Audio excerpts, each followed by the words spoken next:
आसावर विठ्ठलदेव तडे. माझ्या शाळेचे नाव जिल्हा परिषद प्राथमिक शाळा कानोली 12. मी 4थ्या वर्गात शिकते. मी श्रावणबाळ हे पुस्तक वाचले आहे.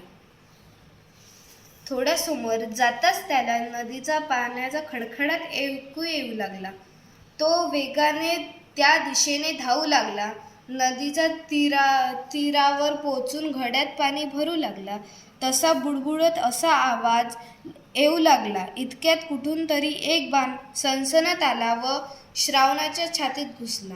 त्याचा करून चित्कार संपूर्ण जंगलात घुमला. झाडावर झोपलेले पक्षी पंख फडफडत उठून बसले. श्रावणाची किंकाळी दशरथ राजानेही ऐकली.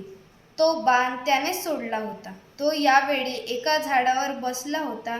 हत्तीचे शिकार करण्यासाठी राजा तेथे आला होता. रिकाम्या घड्यात पाणी भरत जात असताना झालेला आवाज ऐकून राजाला वाटले की हत्तीच नदीवर पाणी पिण्यास आला आहे. त्याने मागचा पुढचा विचार न करता बाण सोडला. किंकाळी ऐकून राजा अद्भुत झाला. ही तर माणसाची किंकाळी होती. राजाने झाडावरून खाली उडी मारली व तो आवाजाच्या दिशेने धावत निघाला. तेथे जाऊन पाहतो की एक सुंदर किशोर जमिनीवर तडफडत आहे व बाण त्याच्या छातीत घुसला आहे.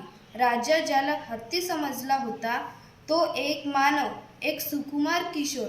त्याच्या पश्चातापाला सीमा राहिल्याने आपल्या सभोवती धरती फिरत असल्यासारखे त्याला वाटले.